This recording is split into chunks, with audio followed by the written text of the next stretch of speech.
Switzerland just proved Social Security in America will never be cut. If anything, it'll be expanded on. It'll never be cut.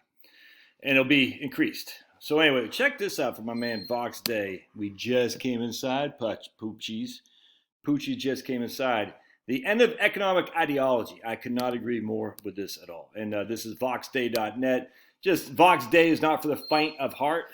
Just FYI. So if you get offended easily, you probably don't want to read this guy's blog. I like the blog. I don't agree with everything he says, but I do like it. In fact, he just posted. I thought this was pretty interesting. He said the American dream is over. A little bit of hyperbole there, but check this out. According to Redfin, 2023 was the least affordable year for home buying on record. To buy a median-priced home to $400,000 with a median income, you'd have to spend almost 42% of your income. Whereas in 2001, it would cost you 31% of your income. So the price for just a regular Joe, a median income, median home, has gone up by 33%. That's not sustainable, man. Just not. And so thanks, Obama. Thanks, Obama. But check this out. That was and because look, I'm the guy who tries to find the positive in everything. I said I can't find anything positive in that. Can't say it's because the houses are bigger. Yeah, the houses are bigger than they were in 1975, but they certainly aren't bigger than they were in 2021. Something has drastically changed. Just throwing it out there. All right, check this out, Switzerland. Let's see. On Sunday, right here. This is what Vox says. I completely agree. There's no more economic left or right in clown world because once a government starts primarily distributing national resources on the basis of identity groups and foreign interest, everyone on both extremes of the ideological divide realizes there's no more national interest.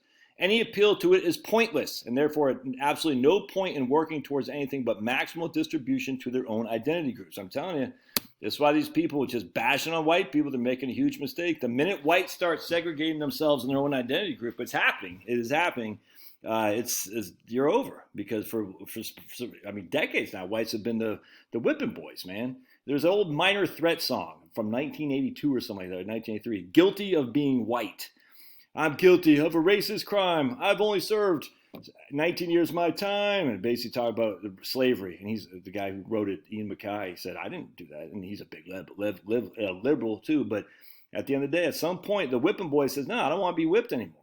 I want to turn around and I want what's mine. And this is exactly what is going to be happening. Watch. All right. On Sunday, almost 60% of Swiss voters backed the better living in retirement, which will grant an additional 13th monthly pension payment to help retirees struggling to make ends meet in the face of rising living costs. So they're usually getting one pension payment a month. Now they're getting a 13th one. All right. Support for the 13th monthly pension payment initiative was exceptionally high. What's your analyst, some guy says. This is the first time that Swiss voters have clearly accepted a left-wing initiative in the field of social policy. The success can be explained by the fact it was not just a left-wing vote. The initiative also resonated with a center-right and, above all, conservative right. In their case, it was less about solidarity and compensating for the poverty of pensioners and more about now it's my turn. Yep. Where does that idea come from? It's a protest against the past successes of the economy. The fall of Credit Suisse, the high salaries of managers, the rescue of UBS, the rescue plan for energy company Axpo. There's widespread sentiment that Switzerland is able to mobilize very large sums of money for crises like COVID-19 for big business, while ordinary people do not benefit. The population has the impression that business readily helps itself to any profits while passing on losses to society, and now there's a willingness to change this. 100%. Socialize the risk and privatize the profits. 100%. That's why you need a wealth tax. I'm telling you right now, if you're going to profit on your excess profits, I have no problem with people making excess profits, but you're going to have to pay a little bit more. Just a fact.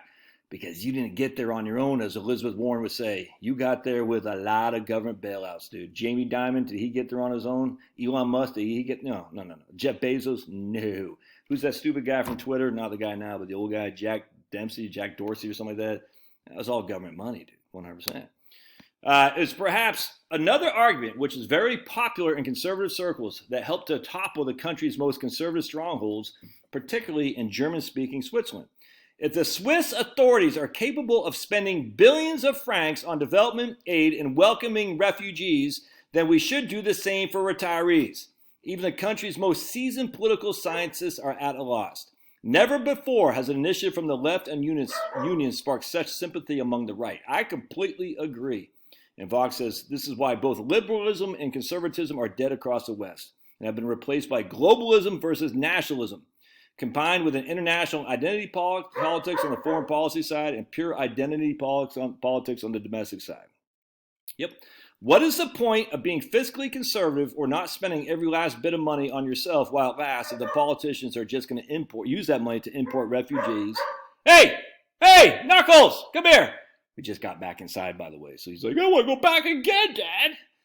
So what's the point of, well, let's see.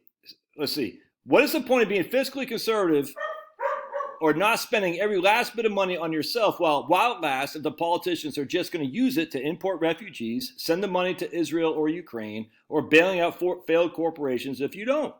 It's an irrefutable argument. This is why clown world will inevitably turn against its own sacred cow of democracy before it collapses. I completely agree, and I just looked right here.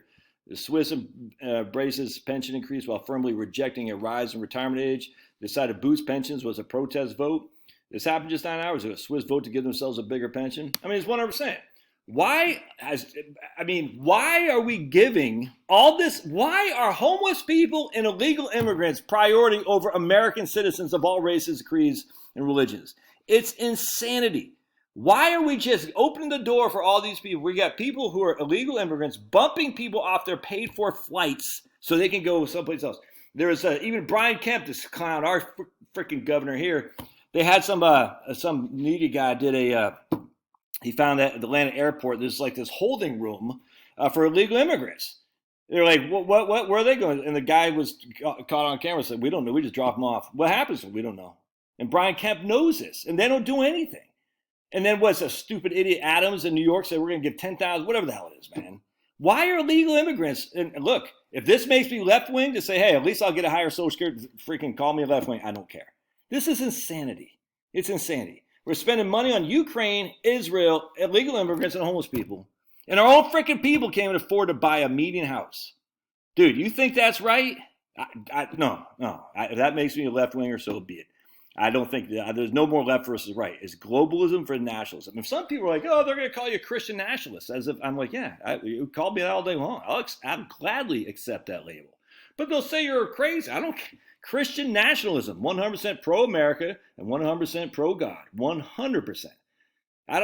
Don't shy away from that. That's a great term, and I'll take that term to the bank and to my grave. Christian nationalism. I love God, I love my family, and I love my country. A Christian nationalist man. Sign me up, baby. All right. Love your thoughts. God bless.